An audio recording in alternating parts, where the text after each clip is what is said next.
Is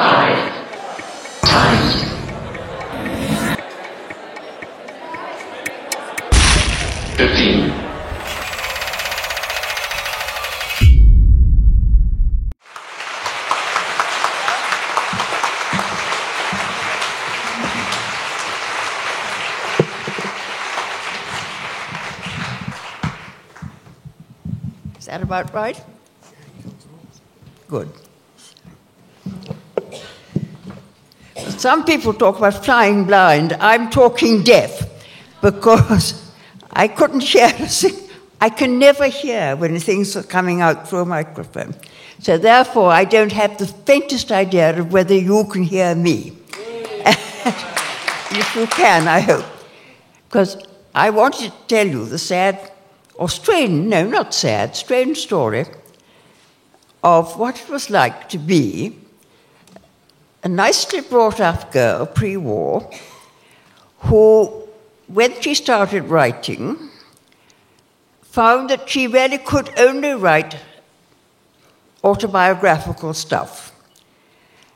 And if you're writing autobiographical stuff, there's absolutely no point in doing it unless you try to get it as hard as you possibly can true. And you can never swear on the Bible that you're remembering things exactly as they were, but you must try. And so I happily, when my first book hit me, unexpectedly, started reconstructing things that had happened, and all that I thought about while I was writing it was it like this or was it like that? Did it happen in this way or did it not? And trying to get it as much like as possible. And the result was, of course, a book that had in it various things that had happened to me, which were an important part of my life and couldn't be left out. Things such as going to bed with one's young man when one's parents didn't know that you were doing such a thing. Going to bed with quite a lot of young men later on when things went wrong. Having an abortion.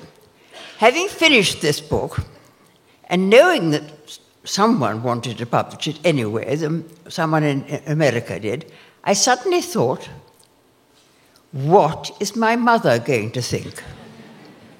And I knew only too clearly what she was going to think, because we had been brought up in the same way, oddly enough. I was reviewing a book the other day by the Duchess of Devonshire, and she was describing their youth and how they were supposed not to talk about themselves, not to think about themselves, and how Nanny would say, if you were fussing about your appearance, who do you think is going to look at you?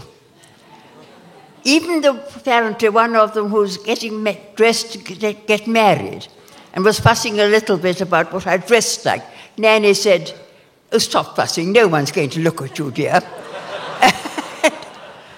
Our upbringing in other ways was very unlike the Mitfords, but that was a strong element. You mustn't expect anyone to want to know anything about you. You must not talk about yourself. You must never, it was boasting if you talked about yourself. It was something indecent about it.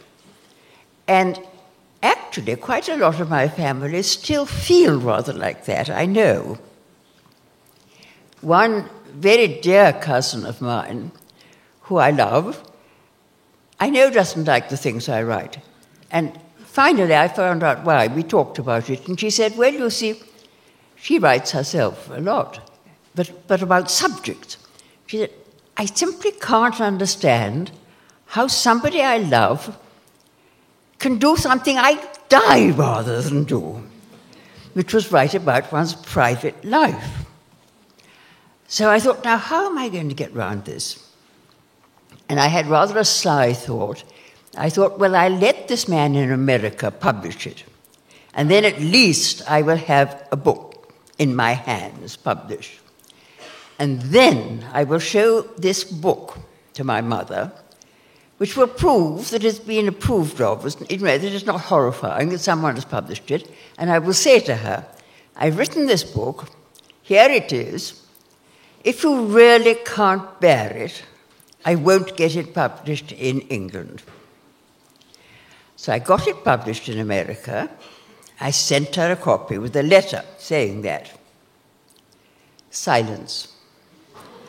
A week went by, not a word. Another week went by.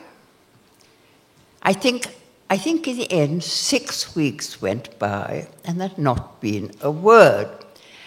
And I was thinking, perhaps it didn't get there. Perhaps it got lost in the post.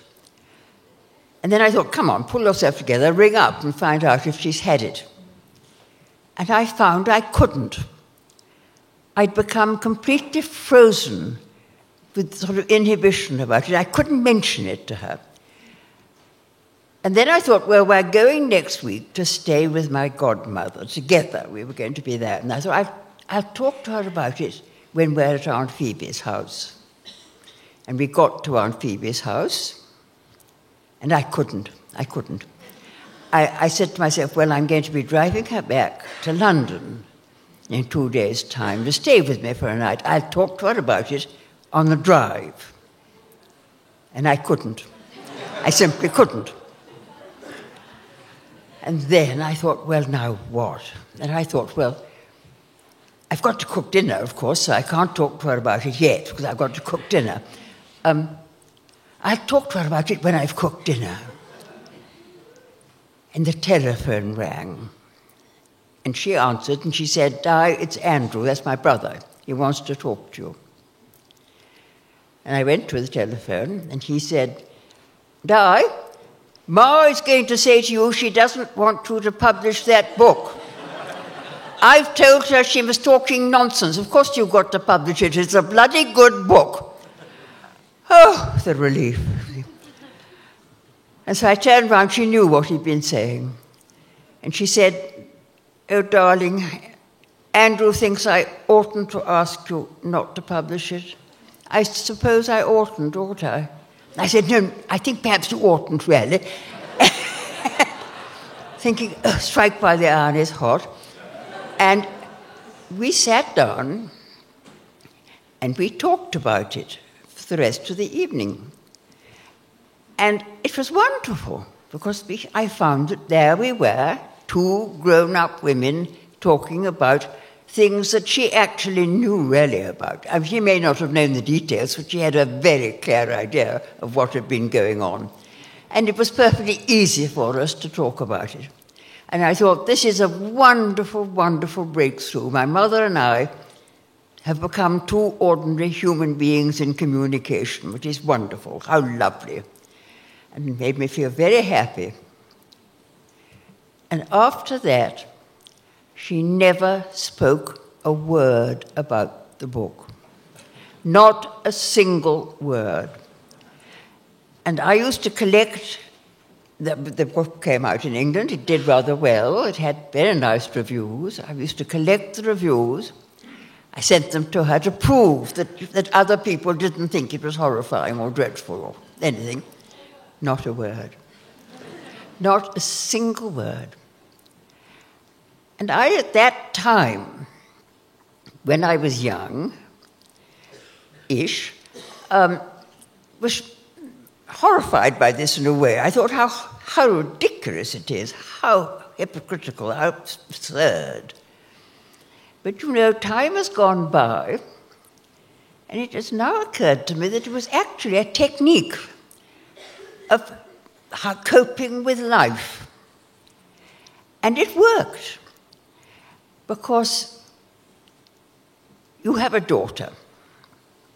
Your daughter does something that you love her very much. She does something you rather wish she hadn't done. You very much wish she hadn't done. Oh, well, all right, let's pretend she hasn't. And it works, you see. We had a perfectly happy life together for ages afterwards. I loved her dearly, she loved me. There was never any trouble between us. I never showed her any of my subsequent books, and she never wanted to read them. But they might not have been there, but we were perfectly happy together. And I think there's quite a lot to be said the hypocrisy of that kind, if it's properly used. Because you can't, I mean, it's a curious thing, but why, I don't know, to this day, I don't know why I, the only member of my family, wanted to do this thing of writing about the inner things that had happened to one. It was odd, because I never said to myself, I am going to sit down and write this book. I was suddenly hit by some stories when I was quite old, really. And it was the year that Mr. Watt won the Grand National, whatever that was, because I had to submit a story to the Observer with a pseudonym, and I used him as a pseudonym, and the story won the Observer Prize, which was absolutely wonderful. And that made me think I could write. But I didn't sit down and think I'm now going to write about my sad love affair, which I had when I was young. It never occurred to my head that I would want to do such a thing. But the last of the stories I wrote wouldn't finish. And so I put it away and thought, that's that. I finished writing stories. And a year later, I came across it in a drawer, and I thought, well, I wonder if I could force it along and get it finished. Got my typewriter out, got some paper, put it in, and I started to write my first book. Like that, just it began. And it was the most extraordinary experience in my life, because I didn't know ever what my next... I used to come rushing back from work, dying to get on with writing it. I didn't know what I was going to be saying at all. I would read what I had written the day before, and it would go on. And it was a truly, deeply therapeutic experience, because I was writing about something horrible and sad that had happened to me, and that had really damaged my self-confidence quite badly. And although I'd had a perfectly happy life and been working in a job I adored and had a lot of fun, really, but at the bottom, I had always felt that I was a failure, because I'd not got the one thing I really wanted when I was young. I had not got married, I had not got children, the man I loved hadn't proved in the end not loved me back enough. And that I felt was, in those days, that really was failure as a woman. And having got the story out, the sense of failure completely and totally vanished. And I've never felt it since. I was another person.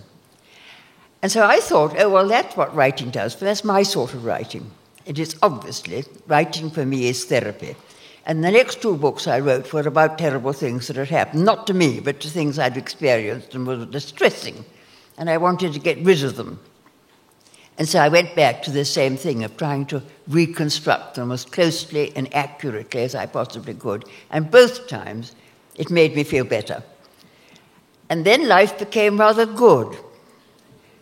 And horrid things, I didn't have anything happening to me that needed to be cured. I was having a lovely time, in fact. So I stopped writing. And I thought, that's that.